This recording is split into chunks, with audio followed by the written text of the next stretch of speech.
ne peux pas dire ça. Il n'y a aucun président au monde qui, quand il vient même au-delà de 2 mandats ou 3, peut développer tout un pays. Même la France est toujours en construction. Mais comment va la Côte d'Ivoire? Merci. Guillaume, je suis content de te retrouver. Voilà. Merci d'avoir été là quand j'étais dans mon isolement, on va dire ça comme ça. Et aujourd'hui, on fait cette interview en homme totalement libre. J'étais dans une semi-liberté quand on se retrouvait à La Haye. Aujourd'hui, j'ai retrouvé mon pays et je suis là en visite à Bordeaux. Vous me demandez comment la Côte d'Ivoire va. Pour jauger de la santé d'un pays, il y a plusieurs facteurs à prendre en compte. La vie des Ivoiriens eux-mêmes, leur quotidien, et bien d'autres facteurs au niveau économique, au niveau de la santé, au niveau de l'éducation. Mais comme le pays est un pays qui sort des crises, et la Côte d'Ivoire que j'avais laissée derrière moi, ce n'est pas elle que j'ai retrouvée. Voilà. Quelle Côte d'Ivoire vous avez retrouvé? D'abord, demandez-moi quelle Côte d'Ivoire j'ai laissée derrière moi. Oui, il y a 15 ans en arrière, mais là, nous, on veut s'intéresser à la Côte d'Ivoire d'aujourd'hui. Oui, mais quand vous voulez vous intéresser à la Côte d'Ivoire d'aujourd'hui, d'abord, regardez dans le rétroviseur la Côte d'Ivoire d'il y a 15 ans dont vous parlez. Okay. Donc moi, je n'étais pas là avec vous. Cette Côte d'Ivoire qui était en guerre, cette Côte d'Ivoire où les Ivoiriens ne se parlaient pas. J'ai fait le tour de la Côte d'Ivoire, en tout cas dans les grandes agglomérations, tout comme dans les campements et les villages. Les Ivoiriens ont commencé à se parler. Et il y a 2 Côtes d'Ivoire. Il y a la Côte d'Ivoire que nous pratiquons donc, au quotidien, avec les Ivoiriens eux-mêmes, dans leur quotidien. Et puis il y a la Côte d'Ivoire des réseaux sociaux, qui est en guerre. La guerre qui avait lieu physiquement, en présentiel, en Côte d'Ivoire il y a 15 ans, elle a déménagé sur les réseaux sociaux. Donc pendant que les Ivoiriens parlent de paix en Côte d'Ivoire, sur les réseaux sociaux, vous voyez donc les camps sont toujours en guerre. À partir de là, je pense que les stigmates de la guerre n'ont pas encore quitté l'esprit de certaines personnes. Et c'est normal. On ne quitte pas une situation de guerre comme on quitte un dîner gala. Donc il y a encore beaucoup à faire à ce niveau. J'ai eu le temps de vivre la Cannes. J'ai vu des Ivoiriens qui, au son de l'hymne national de Côte d'Ivoire, au son des couleurs de la Côte d'Ivoire, le même cœur battait. On a pleuré ensemble. On a ri ensemble à la fin quand on a pleuré. Si vous permettez qu'on ressente le débat. Tout à fait. Voilà. Parce que je souhaiterais qu'on ressente le débat. Moi, je veux m'intéresser à la Côte d'Ivoire au-delà du vivre ensemble, au-delà des thématiques de réconciliation, de guerre et autres. La Côte d'Ivoire, c'est d'abord sur le plan social. Sur le plan social, économiquement et autres, comment est-ce que va la Côte d'Ivoire aujourd'hui? Mais les Ivoiriens pleurent sous le poids de la vie chère. Tout le monde le sait, ce n'est pas un secret. On n'a pas besoin de crier pour le savoir. Voilà, les factures d'électricité qui avaient augmenté, toutes les denrées de première nécessité dont les prix ont flambé sur le marché. De ce côté-là, les Ivoiriens crient encore et aimeraient voir la situation s'améliorer. De ce point de vue, il y a un problème. Ça, je peux vous le dire. Et tout récemment, les enseignants étaient en grève aussi. Tout à fait. Parce qu'ils réclament des primes. Mais ça, on ne finit pas de construire un pays. Et le moins que moi j'ai souhaité, mon parti et moi, c'est que les 2 partis, c'est-à-dire le gouvernement et les enseignants, et tous ceux qui étaient en grève, trouvent donc un cadre de discussion. La Côte d'Ivoire politique aussi. Voilà, c'est aussi ça. Il y a la Côte d'Ivoire sociale, où il y a beaucoup à faire, il faut le dire. Seulement quand on en parle, il y en a qui ont l'impression que c'est parce qu'on ne les aime pas qu'on dit que la vie est chère. Et je voulais leur dire ici, quand on va au marché, le prix du kilo de riz est le même pour les militants de tous les partis politiques. Et comment quelqu'un peut refuser qu'on lui présente la situation que lui-même, il vit?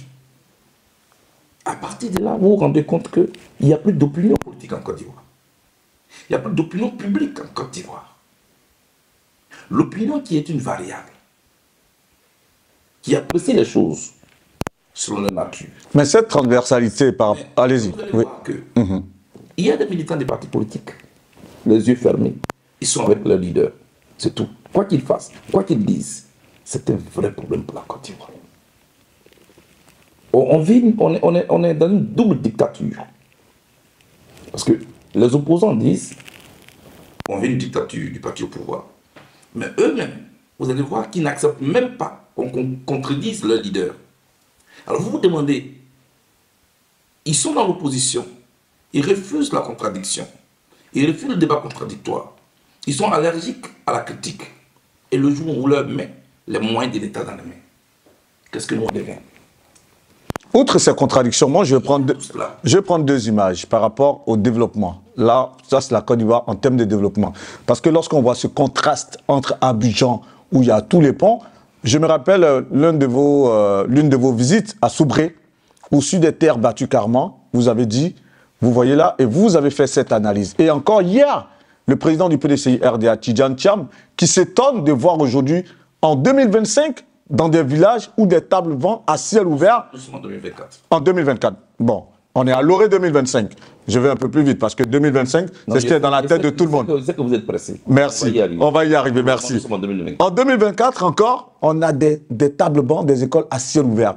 Comment est-ce qu'on peut expliquer ce contraste aujourd'hui par rapport à cette Côte d'Ivoire aussi qu'on dit être développée 15 ans après, après la guerre? Je ne suis pas là pour expliquer les actions du gouvernement. Je ne suis pas le porte-parole du gouvernement de Côte d'Ivoire. Mais vous faites, votre point de vue... Moi, je fais le tour de la Côte d'Ivoire. Tout à fait. Effectivement. J'étais allé à Soubré. Soubré, tous les barrages qui donnent l'électricité à la Côte d'Ivoire sont dans la Nawa. Soubré, c'est une zone de forte production. Vous prenez la route qui quitte Mans, ça passe par Soubré. Pour aller où? Au port de San Pedro, qui est le port de cacao. Il n'y a pas de route. Des Mans à San Pedro, en passant par Soubré, c'est un calvaire. Alors tu te demandes, comment on oriente donc les plans de développement? Il y a une injustice claire qui règne. Et ça, il faut rattraper cette injustice. Il faut investir là où on peut en retour faire, je dis, du bénéfice. Mais ce n'est pas ce que j'ai constaté. Je ne crache pas sur les ponts d'Abidjan, je ne crache pas sur les infrastructures qui sont déjà en cours de réalisation, qui ont déjà été réalisées. Maintenant, il faut faire en sorte qu'on puisse aussi avoir un regard sur les autres régions. Prenez Gagnoa. Vous quittez Abidjan. Vous traversez. Dès que vous entrez, vous êtes à l'entrée de Gagnoa, la misère vous sourit. De Gagnoa d'Iberoa jusqu'à Galoa, vous voyez qu'il n'y a presque pas de route. Donc, il y a plusieurs Côtes d'Ivoire. Mais bon, je me dis, on ne finit jamais de construire un pays. Donc, moi, je me dis, ça va venir. Mais voilà le constat que j'ai fait déjà. Au-delà de ce que M. Tidjane Thiam a vu à Soubré, il y a d'autres villages où les enfants prennent le coup sous les hangars. Mais comment, en tant qu'homme politique, vous expliquez cette Côte d'Ivoire des oubliés et cette Côte d'Ivoire des privilégiés? Comment est-ce qu'en tant qu'homme politique, vous analysez tout ça? On n'est pas en train de créer une vraie fracture sociale? Mais la fracture sociale, elle a toujours existé. Et c'est notre devoir, en tant que leader politique, qui pensons la Côte d'Ivoire de demain, c'est notre devoir de faire en sorte qu'il n'y ait pas un développement à double vitesse. Que les uns ne se sentent pas lésés et que les autres sont heureux. Parce que quand vous posez ce problème, vous aurez tout de suite en face de vous des gens qui vous diront non, ça va dans la Côte d'Ivoire, ça ne va pas pour tout le monde. Et moi, quand je viendrai au pouvoir, mon rôle, c'est de combler cette fracture sociale, de faire en sorte que les Ivoiriens, partout où ils sont, se sentent aussi bénéficiaires du développement et du plan que moi je vais mettre en marche. Donc si on doit résumer justement sur le plan social et en termes de développement, aujourd'hui il y a cette fracture sociale forcément qui est créée, parce qu'en Côte d'Ivoire aussi, 2 ans après votre retour, parce que c'est mon vu-maître, forcément cette fracture est créée parce qu'il y a 2 Côtes d'Ivoire. Vous avez dit, lorsque vous entrez à Gagnoa, la misère vous accueille tout de suite, alors qu'à Abidjan, lorsqu'on arrive, on voit toutes les infrastructures. Bien heureusement, vous avez dit, lorsque vous allez venir au pouvoir, vous allez pouvoir corriger tout cela. Moi, j'ai toujours dit que la Côte d'Ivoire, ce n'est pas seulement Abidjan. La Côte d'Ivoire, ce n'est pas seulement Yamoussoukro. La Côte d'Ivoire, c'est un tout qui a besoin de tous. Ce sont ces confins-là où se trouvent nos populations, qui peuvent me faire 1 mois sans voir la couleur d'un billet de 1000 francs. La Côte d'Ivoire, ce sont ces villages reculés loin des centres de santé, loin des banques. Ce sont ces populations-là que nous devons embarquer dans le bateau de développement que nous voulons mettre en place. C'est vrai que vous ne voulez pas porter un regard sur la gouvernance actuelle, 15 ans après. Ah non, moi je ne vous ai jamais dit ça. Non, j'ai bien. Moi je n'ai jamais dit que je ne veux pas jeter un regard sur la gouvernance. Ok, parfait. Déjà, merci de me reprendre, mais le truc c'est que là, quelque part, ce qui veut dire que le président Ouattara aura échoué à faire développer toute la Côte d'Ivoire dans son ensemble, quelque part? Non. Mais lorsqu'on voit les quartiers si criards entre Abidjan et les villes de l'intérieur, quand même, il y a un échec. Ça, c'est... Il faut admettre. Oui, ça, moi, je ne parle pas en termes d'échec. La Côte d'Ivoire est en construction. Le président Ouattara, il vient, il fait ce qu'il a à faire, il part. Après lui, d'autres viendront, ils vont continuer là où il s'est arrêté. C'est ma vision des choses. Vous savez, moi, je veux diriger la Côte d'Ivoire demain. Je n'accepterai pas qu'on puisse cracher sur tous les efforts que j'ai faits. On dira peut-être que j'ai fait, mais il y a beaucoup à faire encore. Je préfère parler comme ça. Parce que demain, quand je serai au pouvoir, ça va être difficile pour moi d'accepter que, pendant que je fais des efforts, me dire que je ne fais rien du tout. Ce serait être pas honnête de dire que le président Ouattara n'a rien fait du tout. Pour les jeunes Ivoiriens aujourd'hui, voilà, voir que dans des villages reculés, il n'y a même pas de l'eau potable, est-ce que ce n'est pas un échec? Je ne suis pas là pour justifier tout cela. Je vous dis que moi, par principe, je ne peux pas dire que le gouvernement qui est là n'a rien fait. Je dis qu'il y a beaucoup à faire. Parce que j'ai fait le tour de la Côte d'Ivoire. Je sais qu'il y a des villages reculés, je viens de vous le dire, qui aujourd'hui sont loin des centres de santé, qui aujourd'hui peinent même à avoir un repas par jour. Ça existe dans notre pays. Vous comprenez ce que je veux dire? Mais tout cela, c'est dans un élan de construction. Nous voulons venir au pouvoir pour demain commencer là où les autres se sont arrêtés. C'est de ça que moi je parle. Cet élan de construction justement est porté par les hommes politiques. La Côte d'Ivoire politique, comment se porte-t-elle 2 ans après votre... Elle va mal. Elle va très mal. Vous savez, pour que un pays puisse connaître une stabilité dans la durabilité, il faut 3 choses. C'est mon regard. Il faut d'abord des institutions très fortes, intemporelles, qui puissent traverser le temps. Des institutions impersonnelles. Deuxièmement, il faut à ce pays une armée républicaine qui ne se mêle pas de la chose politique, qui n'est pas une armée qui est là pour servir un clan. Et la dernière des choses, il lui faut une classe politique responsable, consciente de l'impact de ses paroles, de ses actes sur la population. Vous estimez que la classe sociale ivoirienne aujourd'hui, elle n'est pas responsable? Je vous détermine le principe. Ok. Je pose un postulat. Ok. Vous n'allez pas me prêter des mots. Mais outre le postulat, alors, le message qui est derrière. Est-ce que vous allez me demander, vous allez me laisser vous dire allez-y. Comment se porte la Côte d'Ivoire politique? Ok. Développez, du coup. Si vous avez maintenant un avis à émettre sur la classe politique, vous allez en assumer l'entière responsabilité. Ok. Merci. Alors, je vous disais donc que ces 3 choses pour moi ne sont pas réunies. C'est pourquoi notre pays peine à s'élever. Une classe politique qui est dans la belligérance, qui est dans les querelles, qui ne peut même pas s'attendre sur le minimum. Le minimum, c'est une commission électorale indépendante, avec des règles que tout le monde est prêt auxquelles tout le monde est prêt à obéir. Ce que je ne constate pas. Par exemple, on va vous dire, la commission électorale indépendante, il faut la dissoudre, il faut la changer. Ceux qui le disent sont à l'intérieur de la commission électorale indépendante. Il suffit seulement qu'ils en sortent, et c'est terminé. Le problème, il est posé. Parce qu'il y a un problème, pour le résoudre, il faut le créer. Donc vous ne pouvez pas vouloir une chose et son contraire. Je constate que certains opposants veulent une chose et son contraire. Le COJEP n'est pas au sein de la commission électorale. J'allais vous poser la question justement. Nous n'y sommes pas. Parce que nous estimons qu'il faut la changer. Cette commission ne peut pas donner à la Côte d'Ivoire une élection crédible. Je l'ai dit hier, même quand le président Laurent Gbagbo était au pouvoir, que je ne comprends pas, M. Vergès, qu'on puisse réunir des partis politiques en compétition, leur demander de se réunir et d'élire en leur sein un président qui, avec une équipe, va organiser les élections. Ce n'est pas juste. Si vous êtes mon représentant au sein de la commission, votre rôle, c'est de faire en sorte que moi je gagne. Mon adversaire en fera de même. Il faut exclure les partis politiques de la commission électorale indépendante. Confier l'organisation des élections en Côte d'Ivoire à des techniciens. Si d'aventure les partis politiques doivent y siéger, c'est en tant qu'observateurs. Telle est ma position, elle est connue. Regardez, quand on parle du nettoyage de la liste électorale, nos gouvernants semblent nous dire que nous n'avons pas raison.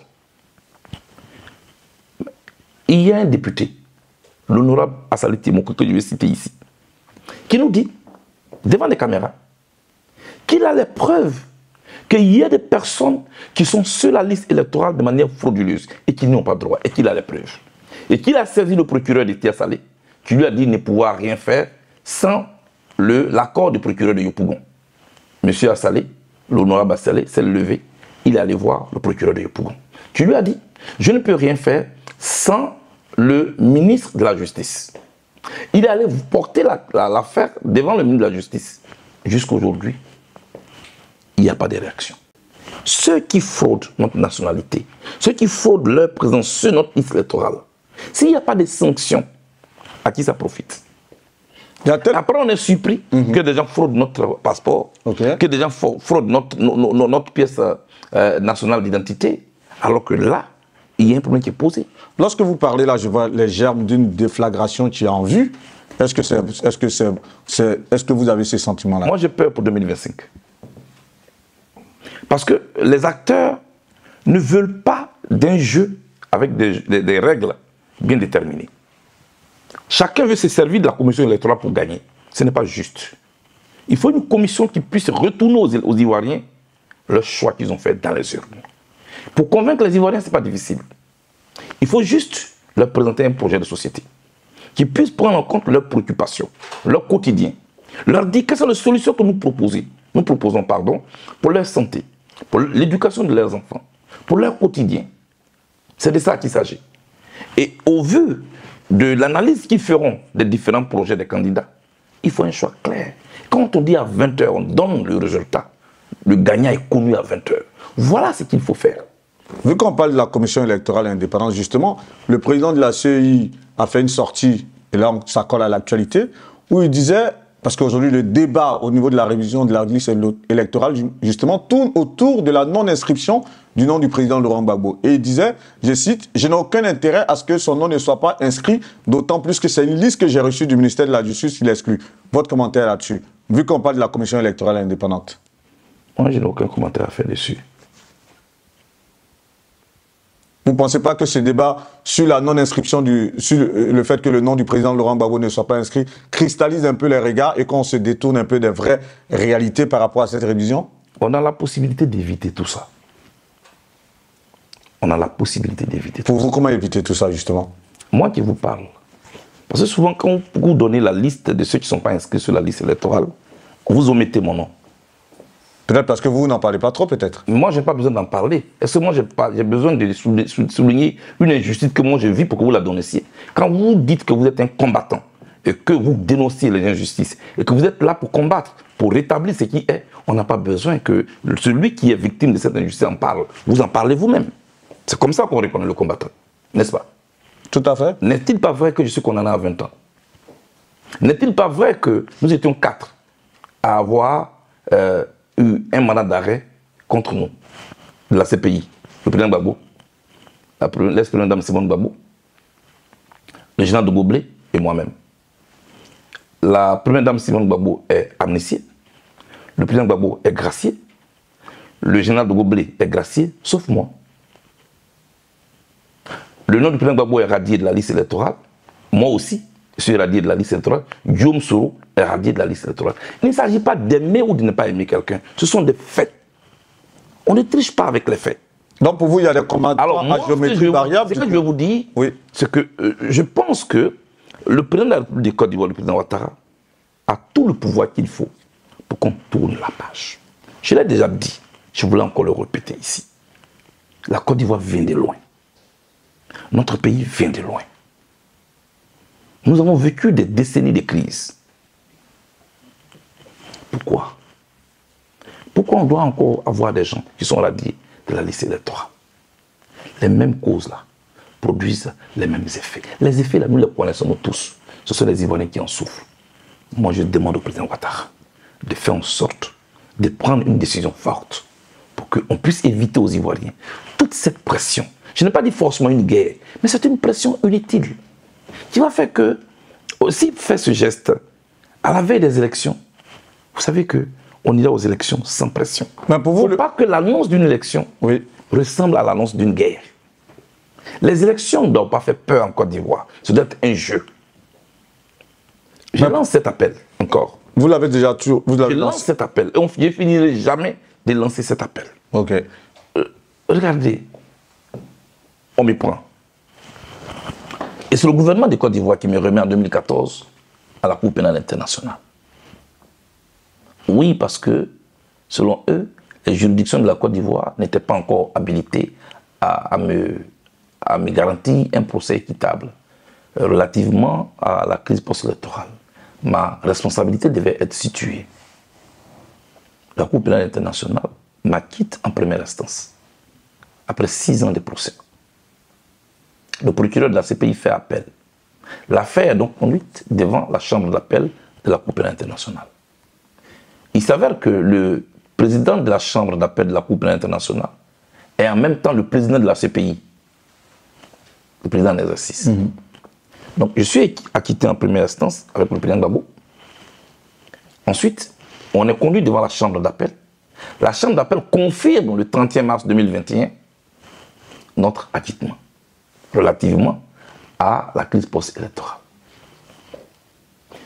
La justice de Côte d'Ivoire, pour les mêmes faits de la crise post-électorale, me condamne à 20 ans par contumace.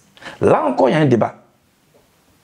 Pour condamner un individu par contumace, il faut qu'on ne sache pas où il se trouve.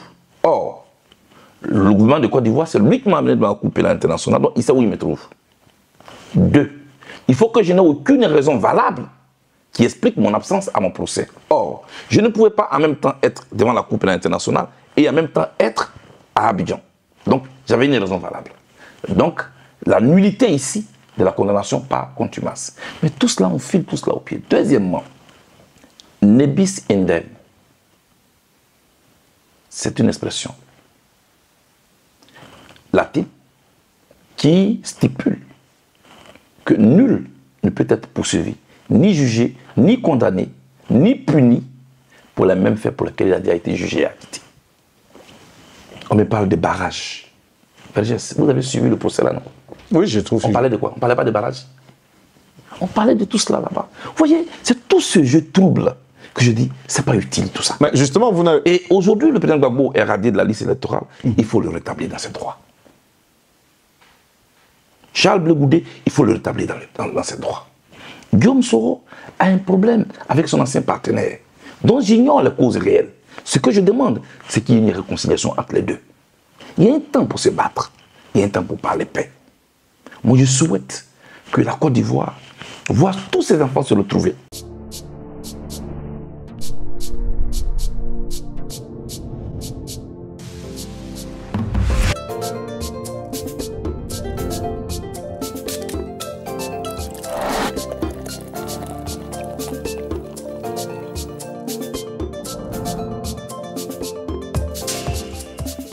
BBL, votre boisson 100% énergie.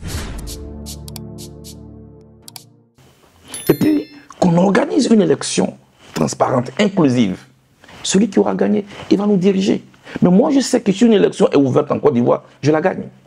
Mais on espère que le président Alassane Ouattara va comprendre, va saisir votre message. Mais est-ce que vous n'avez pas l'impression qu'il crée ce hiatus justement pour qu'on s'éloigne de l'essentiel, ce qui est du toilettage des listes électorales, de la révision? Là, par exemple, j'ai suivi un peu Maître Chrysostome qui disait qu'il y avait près de 2 millions de non-ivoiriens qui étaient sur les listes électorales. Il y a tellement de problématiques. Le président de la CEI, oui, je trouve qu'il parle trop. Je trouve qu'il parle trop et je le trouve arrogant. Je l'ai déjà dit. Je le trouve condescendant. C'est notre argent qui le paye. Il est payé pour nous donner une élection crédible. il n'est pas partisan. Il dit qu'il faut qu'on lui apporte les preuves. Je lui indique ce soir, à travers votre caméra, qu'un député à l'Assemblée nationale, qui est député de Tia-Salé, il s'appelle Assalé Timoko, il a les preuves, qu'il y a des individus qui sont frauduleusement inscrits sur notre liste électorale. À partir de là, ça veut dire qu'il y a certainement d'autres, comme le signifie le député dont vous venez de parler. Maître Chrysostome. Maître Chrysostome. Donc il faut qu'on pose ces questions, il faut qu'on puisse les débattre pour éviter des crispations inutiles. Mais outre le président de la CEI qui lui est la face visible de l'iceberg, c'est pour ça que je dis, est-ce que le président Ouattara justement n'a pas intérêt à créer de telles problématiques pour nous éloigner de l'essentiel qui est d'avoir une liste électorale crédible? Parce qu'au moins, sur ces postulats, ces préalables sont évacués, on va se concentrer sur l'essentiel. C'est à nous, opposition aussi, d'être vigilants pour poser les problèmes. Pour moi, l'essentiel ici, c'est la Côte d'Ivoire. Il faut lui éviter une autre crise, qui serait une crise de trop. Nous savons qu'en Côte d'Ivoire, ce qui crée les problèmes, ce sont les élections mal organisées ou contestées. Nous le savons. Et je pense que notre intelligence est capable de nous amener à trouver une solution à ces problèmes-là. C'est pourquoi, moi, j'en appelle ici à la vigilance de tous ces acteurs-là, tous ces responsables, tous ceux qui sont là au pôle de décision, qu'il faut donner à la Côte d'Ivoire une élection crédible et inclusive. Une liste électorale, vraiment, sur laquelle se trouvent ceux qui y ont droit. Vous savez, quand vous gagnez par la tricherie, vous serez un président tricheur. Et personne n'aura un respect pour vous. Et comme vous êtes le leader du pays, vous enseignez donc la tricherie. Et le pays sera un pays de tricherie. Ce n'est pas juste. En tout cas, la Côte d'Ivoire est gangrénée par... Vous comprenez? Oui. Alors, le découpage électoral, quels sont les critères? Est-ce la démographie? En tout cas, oui, j'ai vu quelques critères en termes, voilà, tout à fait. Il faut qu'on pose ces problèmes. Quand on légifère, il faut légiférer pour la postérité. C'est ce qu'on appelle le développement durable. C'est-à-dire résoudre les questions du temps, du moment, sans piétiner. Justement, ça m'amène à citer l'une de vos sorties. Vous avez dit les lois que vous créez lorsque vous êtes au pouvoir, ces lois peuvent se retourner contre vous demain lorsque vous n'êtes plus au pouvoir. Certainement qu'avec ce découpage en griffes qui ne répondent pas à des normes assez originales, ça pourrait porter préjudice malheureusement plus tard, quelque part, non? Oui, et c'est pourquoi nos différents présidents en Afrique ont peur de perdre le pouvoir. Quand vous avez bien dirigé, quand tout se passe bien, le jour où vous perdez le pouvoir, vous vivez dans le pays, vous menez une autre vie. Vous voyez Barack Obama. Là, il est en campagne pour... Oui, mais moi je le vois en train de vivre. Kamala Harris. Il montre qu'après la présidence, il y a une autre vie. Ce sont des démocraties très avancées tout de même. Hein? Non, mais moi je vous amène tout de suite à RDC. Bah, peut-être. Voilà. Vous n'allez pas me dire plus proche de nous, voilà. Vous n'allez pas me dire que... Non, là encore. Voilà. Le président Kabila, il n'est plus président. Il est sur sa moto, il va au champ avec son épouse, il mène une vie. Là encore, vous allez me dire que c'est trop loin. Je vous amène chez nos voisins ghanéens. Tout à fait. Aucun président ghanéen, quand il perd le pouvoir, ne va... C'est un pas de la Côte d'Ivoire quand même. C'est un pas de la Côte d'Ivoire. Ils sont là, tous les anciens présidents, autour du président en exercice. Une fois par an, ils ont un dîner où ils se retrouvent pour parler des questions qui engagent la nation. Mon rêve, c'est qu'en Côte d'Ivoire, on puisse avoir des élections au bout desquelles il y a un président sortant qui passe le flambeau à un président élu. Et que le ciel ne tombe pas sur la Côte d'Ivoire. Et que les présidents qui perdent le pouvoir en Côte d'Ivoire puissent mener leur vie paisiblement. Leurs ministres puissent vivre en Côte d'Ivoire. Parce que j'attends dire non, si on perd le pouvoir, soit on va mourir, soit on va aller en exil, soit on va aller en prison. Non, ce n'est pas un bon postulat. Il faut faire en sorte que le pouvoir puisse être un jeu, ce qu'on appelle l'alternance. Vous pouvez perdre le pouvoir, et puis demain, vous menez votre vie. Le président Sarkozy, il est en France, non? Il vit, il est là. Charles de Gaulle n'est plus de ce monde. Mais la France n'a pas été rayée de la carte du monde. C'est ce regard-là qu'il faut avoir sur la gestion du pouvoir. Comme, mais si je quitte là, je laisse la place à qui? Mais ce n'est pas vous qui choisissez, on n'est pas dans un royaume. C'est le peuple qui choisit. Winston Churchill, face à Hitler, a mené une bataille pour rétablir la dignité de l'anglais. Mais Winston Churchill n'est plus de ce monde. L'Angleterre est là. Parfait. Lincoln n'est plus là aux États-Unis. Mais l'Amérique est toujours là. Il faut éviter de personnaliser des problèmes chez nous. Vivement que cela arrive un jour en Côte d'Ivoire. Forcément. Mais ça, c'est le rôle de notre génération. Ça, c'est le rôle de notre génération. En tout cas, vous avez beaucoup à faire. Quand je vois certains leaders de notre génération s'accrocher à des personnes, je les regarde. Je dis, est-ce qu'ils sont dignes de notre génération? Parce que quand vous vous accrochez, votre engagement est par rapport à une personne, les personnes passent.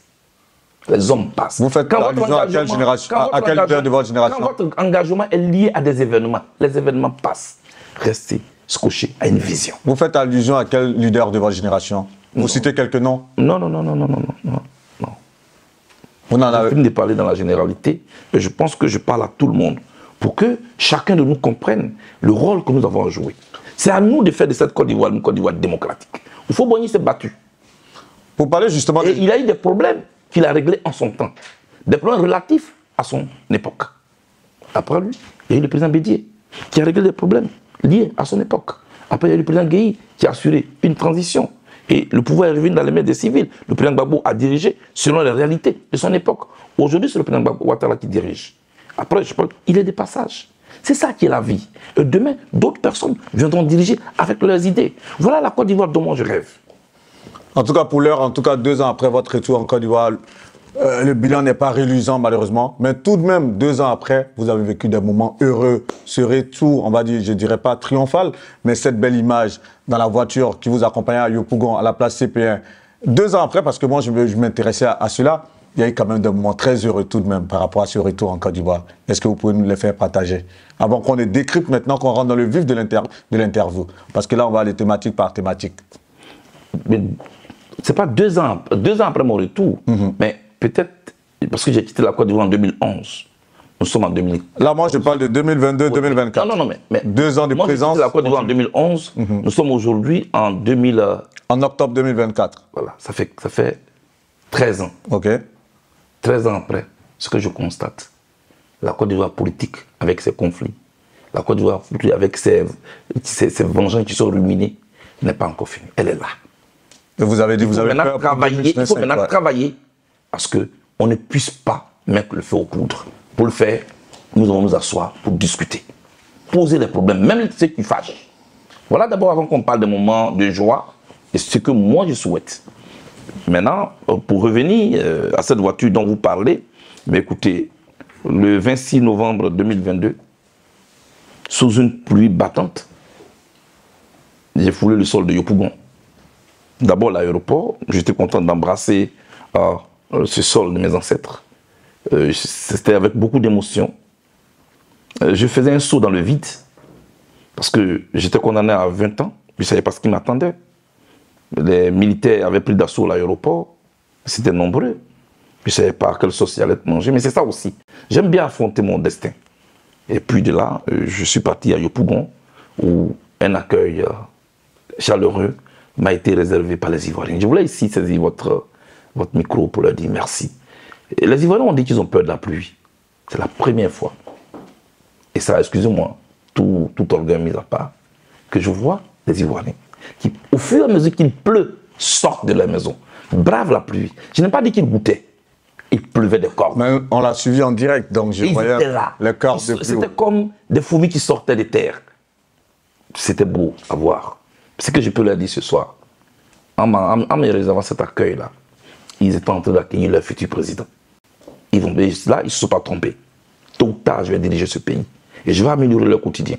Je suis prêt. J'ai eu 11 ans en cellule pour préparer ce projet, qui est un projet novateur, dirigé par l'essentiel et les priorités.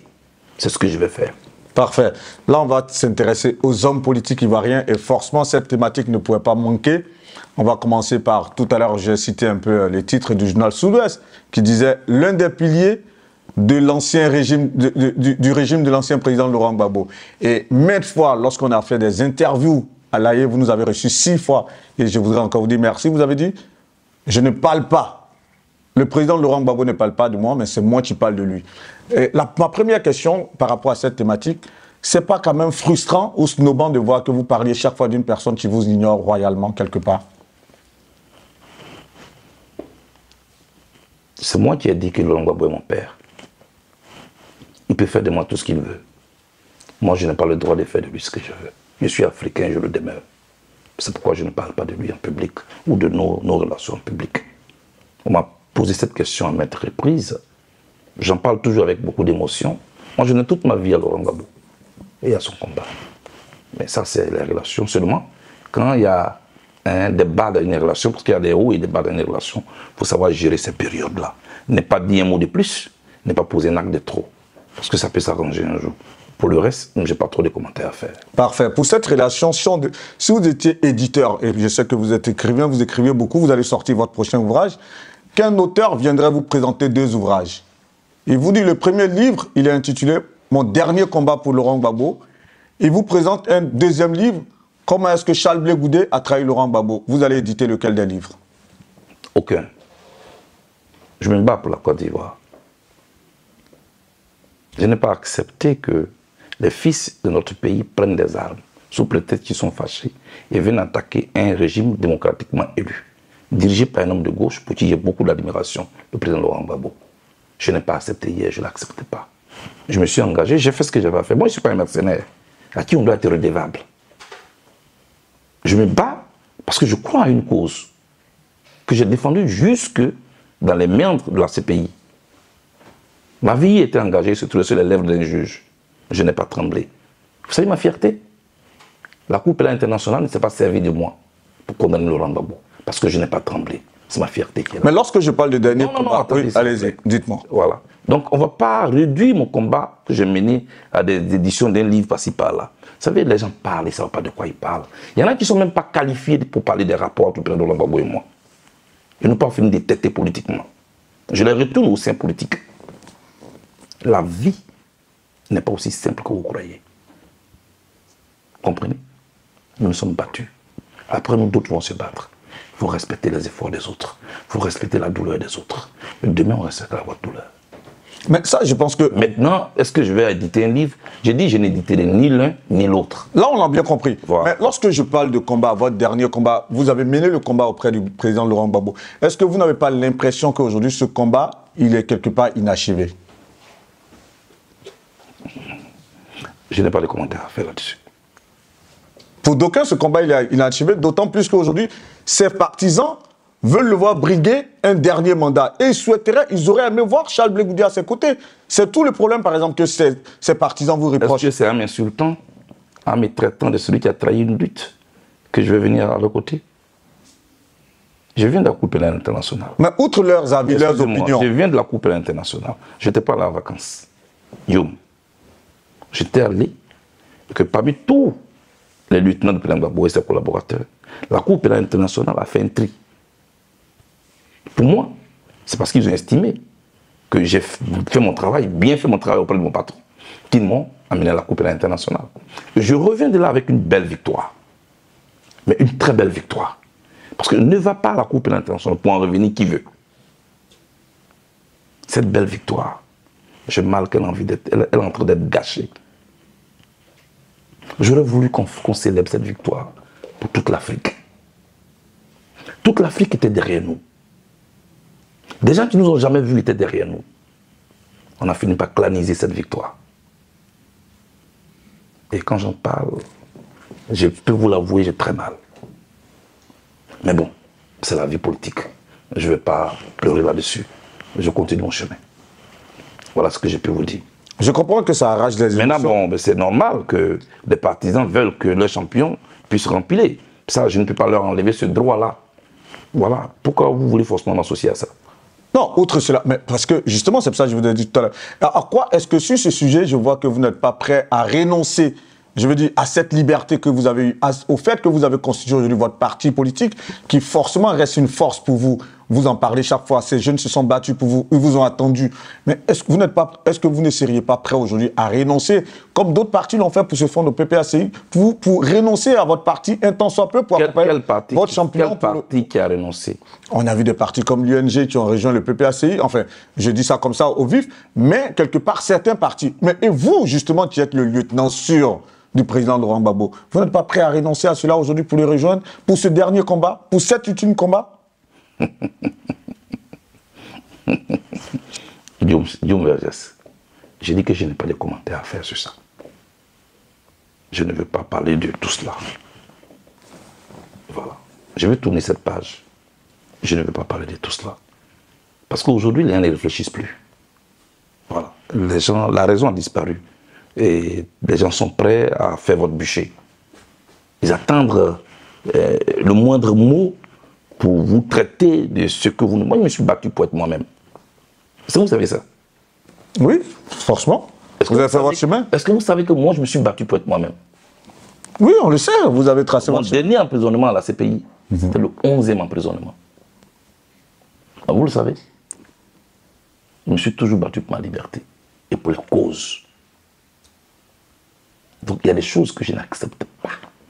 Est-ce que vous savez ça? Mais je dis qu'en public, je ne parle pas de mes rapports avec le président de Gbagbo. Vous avez dit que c'est un dernier combat. Ça, c'est votre vision. Moi, je ne peux pas m'empêcher de mener ce combat.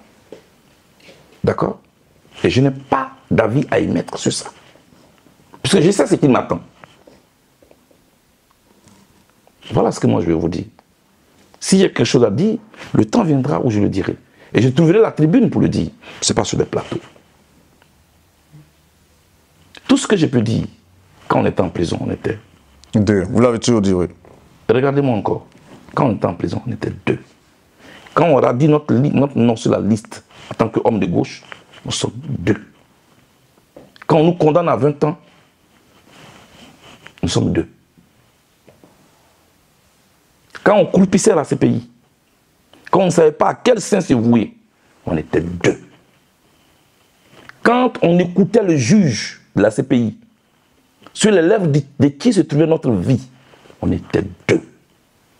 Vous comprenez ça? Tout ce bruit autour, là, il n'était pas là. Aujourd'hui, ils estiment que j'ai rien fait. Il y en a qui disent même qu'on a payé pour que je le fasse, et qu'ils ne me doivent rien. Mais évidemment, moi, je ne suis pas un mercenaire. Mes amis avec qui j'ai fait l'université, ils me connaissent. Et c'est pourquoi ils sont restés attachés à moi. Pour le reste, non, je ne vais pas être celui qui tue le père parce qu'il veut exister. Je laisse les choses aller. Voilà ce que je vais vous dire.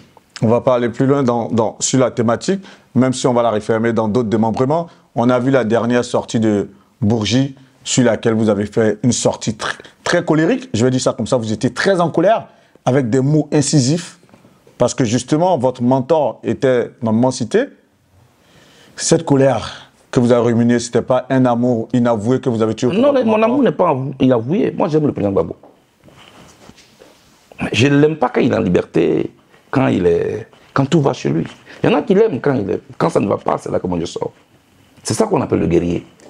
Voilà, moi, on me met au terrain quand ça ne va pas.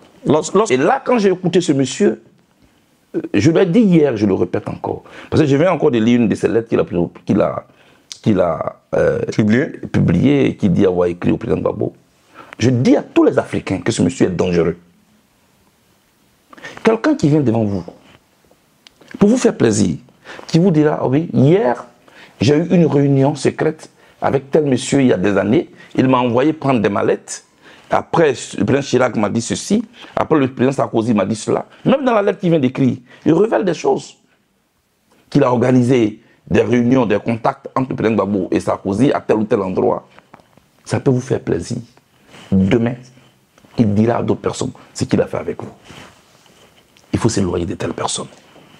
C'est mon avis. On attendait la sortie du président Laurent Gbagbo. Deuxièmement, oui, je n'accepte pas ces méthodes.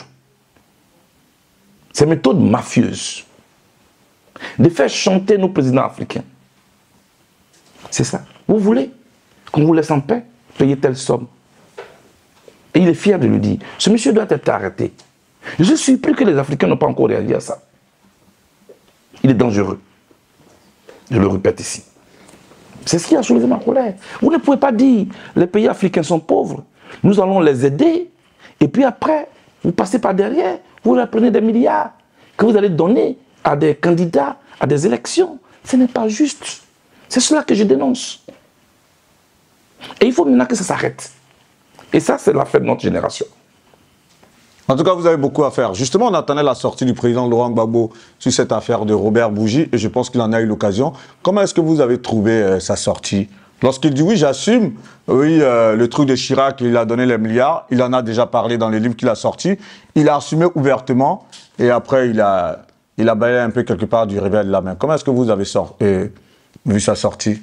Aucun commentaire là-dessus. Aucun commentaire. Aucun commentaire. Et tout à l'heure, vous avez dit, justement, on va terminer par ça, vous avez dit, j'aime quand il est en danger. Il a dit, il sera candidat. Et je pense que peut-être ça va passer par des marches. Est-ce qu'on verrait Charles Blé Goudé demain, lorsque le PPACI va lancer des mots d'ordre pour marcher parce que le président Laurent Gbagbo doit être réinscrit sur la liste électorale, est-ce qu'on vous verra joindre ce mouvement-là pour mener ce combat? Depuis, moi, je vous entends. Oui, oui. À aucun moment, vous ne révélez pas que moi aussi. Vous l'avez dit, vous l'avez dit. Pourquoi c'est moi seul qui le dis? Non. Voilà. Mais c'est ça. Pourquoi c'est moi seul qui dois le dire? C'est une injustice. On ne peut pas qualifier les injustices. Vous entendez que dans mon rôle de journaliste, là, je ne suis pas là pour le plaidoyer de Charles Blé Goudé tout de même. En d'autres occasions, peut-être je pourrais poser la question, si l'occasion m'en est donnée au président Laurent Gbagbo, pourquoi est-ce qu'il ne plaide pas votre cas lorsqu'il fait des sorties? Voilà, mais là, je suis en face du président Charles Blé Goudé. Je ne suis pas là pour un plaidoyer pour Charles Blé Goudé, vous l'entendez bien quand même. On vous interroge sur d'autres thématiques, je l'entends que... Ce que je ne comprends pas, c'est la géométrie variable avec laquelle vous jugez les problèmes. Je n'ai pas dit de me défendre. Vous posez un problème. Quand vous dites que vous posez un problème de radiation des noms des leaders politiques d'une liste électorale, posez le problème, parlez-en.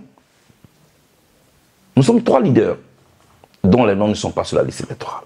Et c'est une injustice. Le président Gbagbo, l'ancien président de l'Assemblée nationale, Guillaume Soro, Charles Blé Goudé. On est d'accord là-dessus? Je vous suis. Hein. Maintenant, vous me demandez s'il y a une marche, est-ce que j'irai? Moi, je ne sais pas s'il y a des marches en vue. Ça, je ne sais pas. Et je ne suis pas là pour jouer les dynamori politiques. Voilà. Parfait. Depuis que vous êtes rentré en Côte d'Ivoire, vous avez donné de nombreuses interviews, vous avez fait pas mal de sorties sur les plateaux. Est-ce que vous avez l'impression d'être entendu ou d'être écouté? Je parle aux Ivoiriens. Je parle à l'opinion africaine. Il ne se passe pas un seul instant quand je parle dans les aéroports au niveau africain que je ne sois pas assailli par des Africains. Oui, je peux vous dire, le message du combat est allé très loin. Je peux vous le dire. Je suis ici à Bordeaux, invité par la diaspora africaine, pour débattre du thème des relations Nord-Sud. Et je pense que partout où je passe, les Ivoiriens me le rendent bien. C'est eux, la cible. C'est eux le juge. Et je pense que le message y passe. Voilà. C'est une note assez triste. Malheureusement, vous avez perdu votre grand frère il n'y a pas très longtemps. Toutes nos condoléances. On a vu aussi malheureusement à la faveur du décès du grand frère du président Afim N'Guessan, le président Laurent Gbagbo a envoyé une délégation. Est-ce que vous avez reçu une délégation du PPACI? On n'a pas encore ouvert la période des condoléances. Ok. Voilà. Parfait. Outre le président Laurent Gbagbo, il y a d'autres leaders politiques. Je vais annoncer ici le président Tidjane Thiam, qui est de votre génération. Et en termes d'extrait, lors de l'une de vos sorties, vous avez parlé un peu, on va dire, d'un combat générationnel. Est-ce qu'aujourd'hui, on vous verrait d'un rapprochement générationnel, par exemple, avec le président Tidjane Thiam, le président du PDC-RDR? Au-delà du président Tidjane Thiam, je peux vous dire aujourd'hui qu'en tant qu'opposants, nous sommes regroupés au sein d'une coalition, au sein d'un regroupement. Tout à fait, avec le MGC et d'autres partis. Le PDC-RDA, avec Tidjane Thiam, ils font partie. Okay. Nous travaillons d'abord, pour l'instant, sur les conditions d'une élection transparente et inclusive. C'est là-dessus que nous travaillons. Nous ne travaillons pas encore sur des candidatures. Mais cela, ça viendra. Mais est-ce qu'on pourrait voir un rapprochement générationnel tout de même? Ce n'est pas une question de rapprochement générationnel. C'est une question de projet de société. Est-ce que nous avons la même vision? D'accord? Et quelles sont les thématiques qui nous rassemblent? Et quels sont les idéaux qui peuvent nous rassembler? C'est de ça qu'il s'agit. Qu'est-ce qu'ils pensent de la cité de la santé des Ivoiriens, de l'éducation nationale? Qu'est-ce qu'ils pensent de quelle politique agricole ils portent? C'est de tout cela qu'il faut discuter. Moi aussi, quels sont les projets que je porte? Et c'est comme ça, pour moi, il faut confronter les projets. Si on est d'accord, ce n'est pas une question de personne. Voilà. S'il faut aller ensemble, on discute, les deux parties discutent. Et puis, on tombe d'accord sur l'essentiel. L'essentiel, c'est quel est le projet qu'il faut pour améliorer le quotidien des Ivoiriens. C'est comme ça que moi, je pose des problèmes. Mais moi, je n'aime pas là où il y a les conflits. Moi, je n'aime pas là où il y a les querelles des personnes. Parce que je pense que j'en ai trop souffert déjà. Donc, vous me demandez s'il y a un rapprochement. On ne dit jamais, jamais. Mais en tout cas, j'ai salué le fait que à Daoukro, lors du décès du président Henri Konan Bédié, lors de ses obsèques, il a repris mon discours et il m'a félicité. Il n'était pas obligé de le faire. Un autre leader politique aurait passé l'éponge dessus. Vu que vous en parlez, on aurait considéré cela comme une rivalité. Mais ça aussi, c'est de l'humilité. Je voulais saluer cela. Et lui et moi, on ne se porte pas en haine. Vous voyez que déjà, on travaille ensemble. On a un bon début. Et puis, on est ensemble. J'allais vous poser la question, mais vu que vous en parlez, je vous la pose en même temps. N'était-ce pas contradictoire tout de même de savoir, c'est vrai que quelque part, lorsqu'on vous voit enchaîner sur ce lit d'hôpital en tant qu'étudiant, je crois bien en 98-99, enchaîné à la une du journal Le Patriote, et qu'après en 2024, au décès du président Henri Konan Bédié, 2023 je crois, on vous voit à ses obsèques lui faire cet hommage éloquent. Il n'y a pas une contradiction dans la marche du politicien que vous êtes? À la mort de Yasser Arafat, le plus bel hommage qu'il a reçu, il est son rival, Benjamin Netanyahu. Vous savez ça? À la mort de Yasser Arafat, celui qui lui a rendu le plus bel hommage, c'est Benjamin Netanyahu. Embêté, je suis africain. À Kanigbo, on est de Babretier.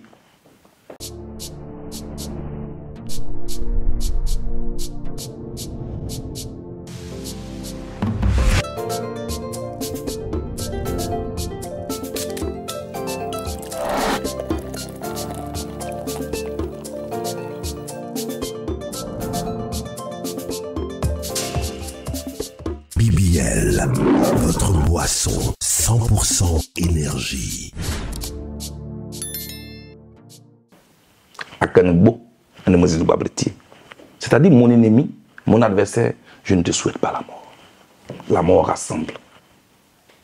C'est au cours de la mort qu'on règle le conflit, chez moi. Au-delà de ça, quand je rentre en Côte d'Ivoire, le président Henri Konan Bédié est ce leader-là qui me reçoit à Daoukro, avec tous les honneurs, qui me donne des conseils que je porte aujourd'hui, comme des conseils testamentaires. Quand je suis à La Haye isolé, celui qui m'envoie des délégations à plusieurs reprises pour me soutenir, c'est le président Henri Konan Bédié. Je dis même que je l'ai connu trop tard. On avait un rendez-vous en vue qui n'a jamais eu lieu et qui n'aura jamais lieu parce qu'il est parti. J'ai trouvé ça comme un devoir de lui rendre hommage. J'étais étudiant, lui il était président de la Côte d'Ivoire, moi je défendais les intérêts des étudiants et des élèves, lui il défendait son pouvoir. Ça, c'est la politique. Mais ça ne fait pas de nous des ennemis. Et c'est cela, la vision que j'ai pour la Côte d'Ivoire. Oui, le président Bédié méritait que je lui rende hommage. Et je suis fier de lui avoir rendu cet hommage-là. Je dis merci aux militants du PDCI-RDA qui m'ont bien accueilli lors de ces obsèques-là. Je dis merci au président Tidi Interne qui a relevé la pertinence de l'hommage que j'ai rendu au président Bédié. Tout cela rapproche, non? Tout à fait. Tout cela rapproche. Oui. Vous n'êtes donc pas surpris que nous fassions des réunions aussi ensemble. On voit qu'au-delà de nos divergences politiques, la Côte d'Ivoire peut nous rassembler. Voilà comment je vois les choses aujourd'hui. En rentrant en Côte d'Ivoire, j'ai décidé de parler à la Côte d'Ivoire plurielle. Je ne la vois pas en termes d'idéologie aujourd'hui. Qui peut rassembler la Côte d'Ivoire? Qui peut apaiser les Ivoiriens? Qui peut les sortir de ce traumatisme-là? Qui est celui-là qui peut parler au-delà de son clan? Au-delà de son parti politique? C'est ça que moi je cherche. Si jamais je ne suis pas retenu sur la liste électorale, si je dois battre campagne, c'est pour celui qui peut rassembler les Ivoiriens que je peux me battre. Moi, je ne peux pas me battre pour un chef d'école. Là, vous l'avez dit lors de l'une de vos sorties, et je cite, « Nous recherchons une personne qui peut nous rassembler et non une personne qui nous appelle. » Et puis voilà, donc vous l'avez déjà dit lors d'une sortie. Je le répéterai 1000 fois. Parfait. Pour parler des hommes politiques, vous m'aviez dit à La Haye lors d'une interview que, éventuellement, si c'était le cas, vous auriez pu être reçu par le président Alassane Ouattara. 2 ans après, il n'y a toujours pas eu cette réception. Qu'est-ce que vous en dites? Rien du tout. C'est le président de la République. Voilà, moi, je n'étais pas là. Voilà, je suis revenu. Mais comment ça se fait que 2 ans après, quand même, votre retour en Côte d'Ivoire, vous n'avez pas pu être, on va dire, reçu par le président de la République, étant donné tout de même que vous êtes un leader majeur de la sphère politique ivoirienne? Moi, je ne peux pas expliquer ça. Moi, je ne peux pas expliquer ça. Si vous me demandez pourquoi moi, je ne reçois pas une personne, je peux vous l'expliquer. Mais si vous me demandez pourquoi une personne ne me reçoit pas, moi, je ne peux pas l'expliquer. Ce n'est pas une manière de vous snober quelque part? Mais ce n'est pas grave. Ça fait quoi? Je suis moi-même, je suis Charles Blé Goudé. Le président Ouattara a beaucoup de dossiers à gérer. Le mien n'est pas être important. Voilà. Et ça ne peut pas fâcher quelqu'un. Vous comprenez? Voilà. Je pense que il faut éviter de créer des problèmes de personnes inutiles. Voilà. On termine par la FESI. On a vu la dissolution de votre mouvement estudiantin, un mouvement auquel vous avez beaucoup donné. Et cette dissolution est partie quand même d'un prétexte très malheureux, le décès de l'un des vôtres. Comment est-ce que vous avez observé tout cela de loin? Tout est parti de manière très dramatique quand même. D'abord, là, on parle de mort d'homme. Tout à fait. Donc, quand vous mettez dans la balance la vie humaine qui est arrachée à un étudiant, donc l'espoir d'une famille, on ne peut pas se réjouir. Ça fait mal que dans la fleur de l'âge, quelqu'un peut être tué aussi de manière atroce, selon ce qu'on nous a dit. La question aujourd'hui, c'est qui a tué Sorcier? Qui a tué cet étudiant? Qui se battait? Je n'ai pas voulu me prononcer depuis parce qu'il y a une enquête en cours. Vous en avez l'occasion tout de même aujourd'hui. Vous savez, il y a une occasion, il y a une enquête en cours. Il ne faut pas bâcler l'enquête. Il ne faut pas politiser cette mort-là.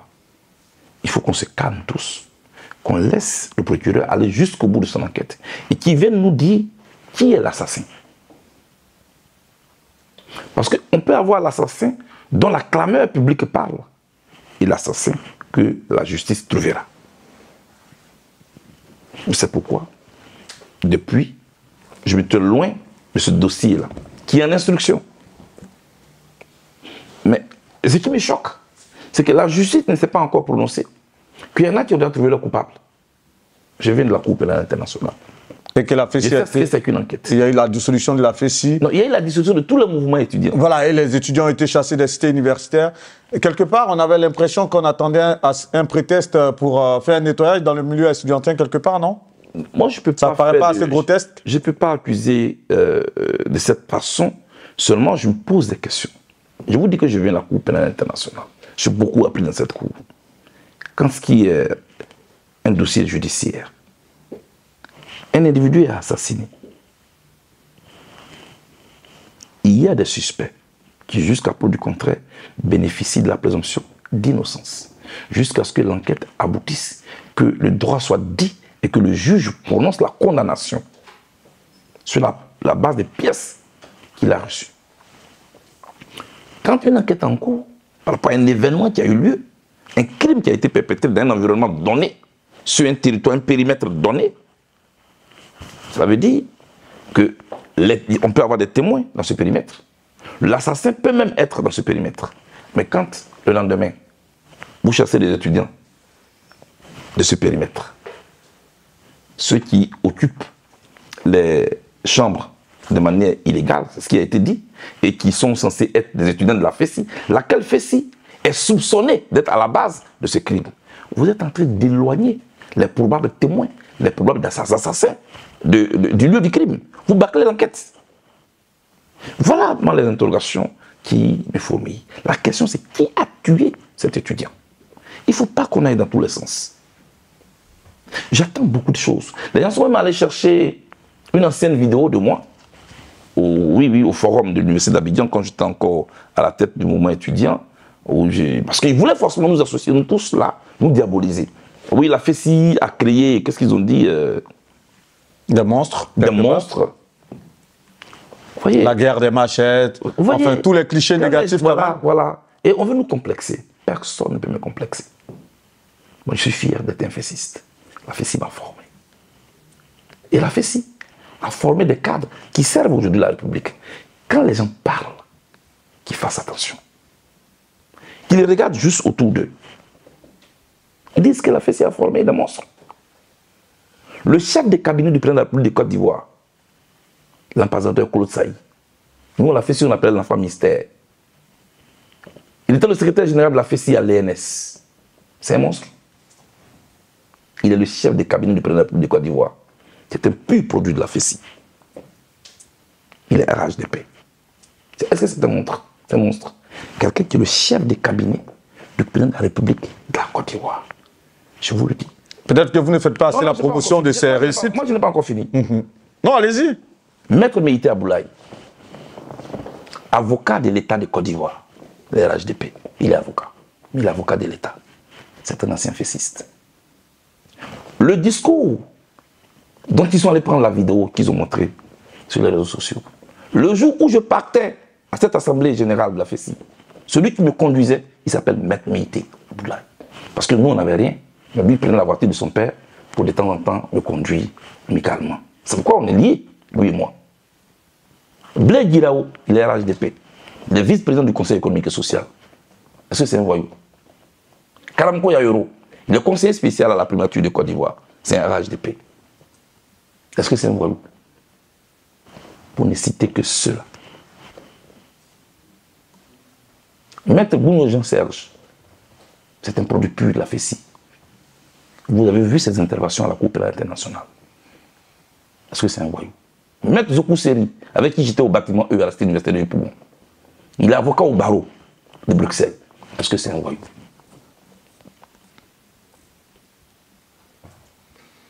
Julien Kwame, il est magistrat. Maître Goïbi, il est avocat. Aïpo Marcel est docteur en histoire à l'université de Bouaké.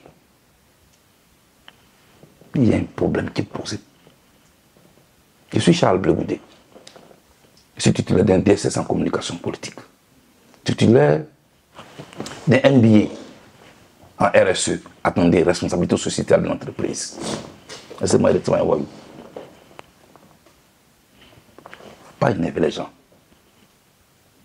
Un problème posé. Il y a eu un crime. Qui a tué sorcier? Les étudiants s'entretuent. Qui se bat? C'est la question qui est là. Il y a ceux qui s'entretuent et puis il y a ceux qui se battent. Ici, il faut s'incliner devant la mémoire de celui qui est décédé, de celui qui a été tué ou de ceux qui ont été tués. Et puis laisser le procureur tranquillement aller jusqu'au bout de son enquête. Parce que nous, on attend le procès. Pour savoir qu'est-ce qui s'est passé, pour ne plus que ça se répète. C'est ça la question. Moi, je ne vais pas déblatérer sur la question de la dissolution de la FECI ou la question de la dissolution des étudiants. Un étudiant qui n'est pas de la FECI, qui est membre d'une organisation estudiantine et qui est à Korogo, qu'est-ce que lui a à voir avec son association estudiantine d'une histoire qui s'est passée au campus de Cocody? Qu'est-ce qu'il a à voir avec ça? La précipitation est souvent source d'erreur. Je condamne ce crime avec ma dernière énergie. Je souhaite que les enquêtes aillent jusqu'au bout. Le secrétaire général de la FECI qui est aujourd'hui en prison, 2 semaines avant ou un mois avant, il a fait des interviews. Il a fait des assemblées générales où il dénonçait des réseaux de drogue sur le campus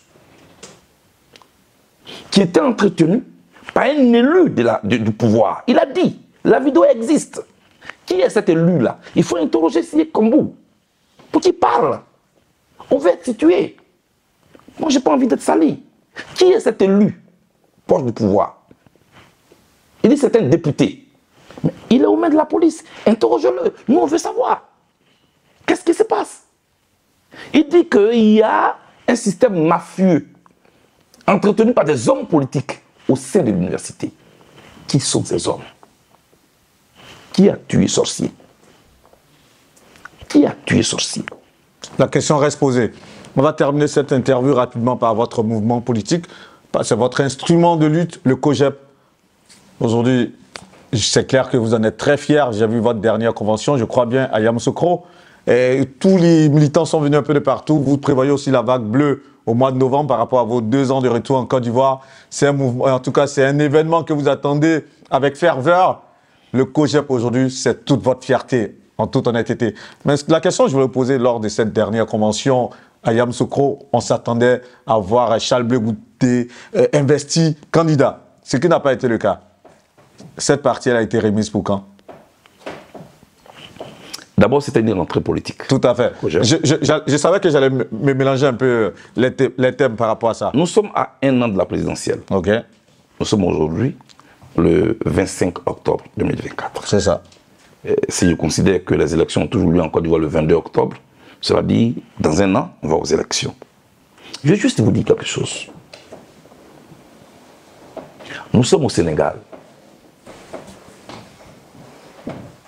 10 jours avant les élections. 10 jours avant les élections au Sénégal. Ousmane Sonko et Diomaye Faye, Bassirou, étaient des prisonniers. Leur nom était rayé de la liste électorale. Exactement 10 jours avant les élections au Sénégal. L'opposition classique sénégalaise ne les soutenait pas. Ils ont été libérés 10 jours avant les élections. Le nom de Diomaye Faye a été inscrit sur la liste électorale par celui de Ousmane Sonko. 10 jours après les élections, l'un est à la primature, l'autre est au palais présidentiel. C'est ça la vie politique. Tout est dynamique. Ceux qui se moquent de moi demain, ils m'appelleront Excellence Président. Le premier d'aujourd'hui peut être le dernier de demain. Le dernier de demain peut être le premier de demain. Et moi, je crois fort dans ça. C'est pourquoi je ne suis pas agité. Je ne suis pas du tout agité. Ceux qui sont allés enchaîner Diomaye Faye devant ses collaborateurs, à son bureau à Dakar, qui l'ont menotté, qui l'ont jeté en prison. Est-ce qu'ils savaient ce jour-là qu'ils étaient en train d'arrêter, d'enchaîner, de menotter leur futur président de la République? Ceux qui ont encerclé la résidence de Ousmane Sonko pendant des mois à Dakar et qui l'empêchaient d'aller et venir, ceux qui ont caillassé sa voiture, est-ce qu'ils savaient ce jour-là que celui qu'ils étaient en train de priver de liberté, c'était leur futur dirigeant, leur futur premier ministre? La vie est faite de surprises. Je le répète encore. 10 jours avant, ceux qui dirigent aujourd'hui le Sénégal, c'était des prisonniers. 10 jours après, c'était les autorités qui parlent aujourd'hui et dont la signature engage la vie du Sénégal. Je ne suis pas pressé, je suis déterminé. Je ne suis pas pressé, je suis déterminé. J'ai un projet pour les Ivoiriens. Et je veux qu'on me permette un jour de faire en sorte qu'ils bénéficient de ce projet-là, qui est baptisé, dirigé par l'essentiel et les priorités. Pour moi, on ne peut pas être incapable de payer son loyer mensuel et avoir pour projet d'aller acheter un bateau ou un jet privé. Je veux dire, la Côte d'Ivoire, telle qu'elle est, ne peut pas se permettre ce que les États-Unis se permettent. Ne peut pas se permettre ce que la France se permet. Le Sénat ivoirien, il est certes important, il n'est pas prioritaire pour un pays comme le nôtre qui sort de crise. On a un président de la République, on a un premier ministre, on a un vice-président, on a un haut représentant du président de la République. Guillaume, c'est un embouteillage institutionnel, budgétivore inutilement. Mais je pense que la Côte d'Ivoire peut faire des économies. Le haut représentant, le grand médiateur de la République, dites-moi. Les ministres de gouverneurs, enfin et autres. Le grand médiateur, il a déjà réglé quelques crises en Côte d'Ivoire. Mais il est payé. Et lors de l'une de vos sorties, vous avez donné tous les budgets qui sont affrétés à ça, je crois. Vous prenez, on a des maires qui sont là pour le développement, on a des présidents de régions qui sont élus, et on a des ministres gouverneurs. C'est ça. C'est pour faire quoi? La Côte d'Ivoire ne peut pas se permettre tout ce luxe. Quand j'arrive au pouvoir, je supprime tout ça. Je peux m'en servir pour construire des centres de santé. Je peux m'en servir pour empêcher les élèves du primaire de prendre des cours sous des appartements de fortune dans les villages. L'État doit apprendre à faire des économies. Diriger autrement, c'est aussi ça. C'est pourquoi je me bats. Je ne me bats pas pour régler les problèmes des personnes. Et je voudrais tout de suite rassurer. Charles Blé Goudé, président, aucun ancien président n'ira en exil. Il mènera sa vie tranquillement. Des barons du régime que j'aurais battus dans les urnes ne partiront pas en exil, ni en prison. ils vont mener leur vie tranquillement. Comme ça s'est fait au Ghana, comme ça s'est fait ailleurs. C'est cette Côte d'Ivoire-là que je veux mettre dans la cour des grands. C'est ça que je cherche. Faire en sorte que le petit Doula se trouve chez le BT, chez lui, quand il est là. Que le petit BT, quand il va à Korogo, se trouve chez lui. Que le petit Baoulé ne se sente pas en danger quand il vient chez un Nani ou chez un Ébrié. C'est cette Côte d'Ivoire-là, rassemblée. C'est d'elle que je parle. Oui, on a eu une crise. C'est notre histoire. Il faut qu'on tourne la page de l'histoire. Il ne faut pas que la politique fasse peur. Je veux que les Ivoiriens soient libres dans la tête, soient contents d'aller aux urnes. Et quand ils finissent de voter au retour, qu'ils ne craignent pas pour leur vie. La politique, ce n'est pas un lieu de voyousie. C'est un jeu. Monsieur Vergès, tel est mon combat. Quand je me promène en Côte d'Ivoire, vous pouvez le demander aux gens. Je ne suis pas entouré de policiers. Parce que je me sens libre chez moi. Si je dois mourir, je mourrai.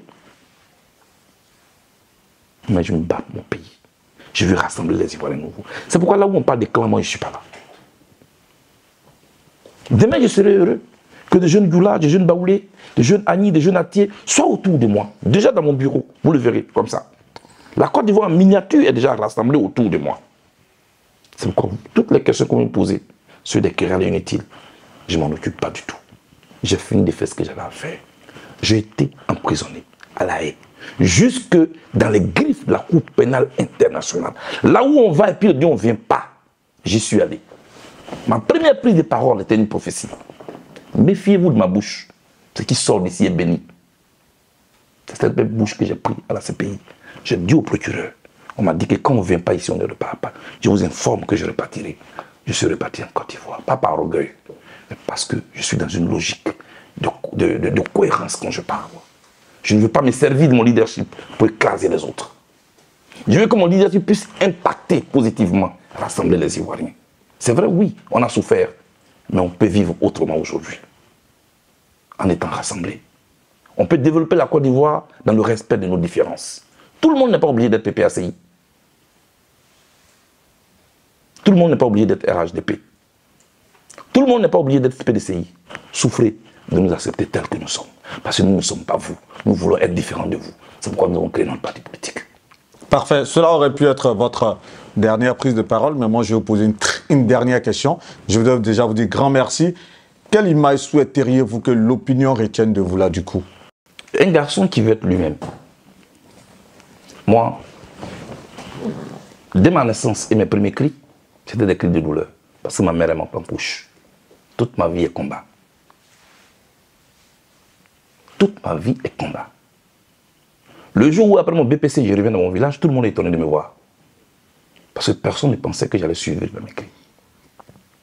Depuis que je suis étudiant, j'ai fait tout mon temps dans la prison. Pour mes opinions. Vous parlez de Blé Goudé, vous ne le connaissez pas du tout. Vous venez répéter ce que les autres vous disent de répéter. Pour connaître la largeur des feuilles d'un arbre, aller sous l'arbre. Vous ne le connaissez pas du tout. J'ai des convictions fortes pour mon pays. Mais je n'aime pas le querelle. Monsieur Vergès, je me suis battu toute ma vie pour les autres, mais pour moi-même aussi. Les étudiants n'avaient pas de bourses. Les amphithéâtres que vous voyez aujourd'hui à l'université, c'est ce que nous avons réclamé. C'était bourré dans les bus. Nous nous sommes battus pour ça. Je ne suis pas un voyou. La traîtrise et moi, on est comme l'eau et l'huile. Parce que je suis un homme fidèle. Je profite de votre question. Tous ceux qui me traitent de quelqu'un qui aurait trahi le président Gbagbo, vous vous trompez. Ou alors on vous trompe. Vous ne me connaissez pas du tout. Respectez ma douleur. Respectez mes efforts. Vous verrez qu'on peut certainement faire chemin ensemble. Mais quand quelqu'un a abandonné sa famille, parce qu'il croit dans un combat, et qu'il brave une cour pénale internationale, et qu'il sème même le doute dans l'esprit du procureur de la cour pénale internationale, qui me disait un jour, quand il me voit devant la cour pénale internationale, vous êtes encore ici, mais allez chez vous. C'était là l'aveu de son impuissance. J'ai des amis de combat qui ne sont pas mes ennemis. J'ai toujours voulu être moi-même. Un leader, on ne le fabrique pas. Il se construit.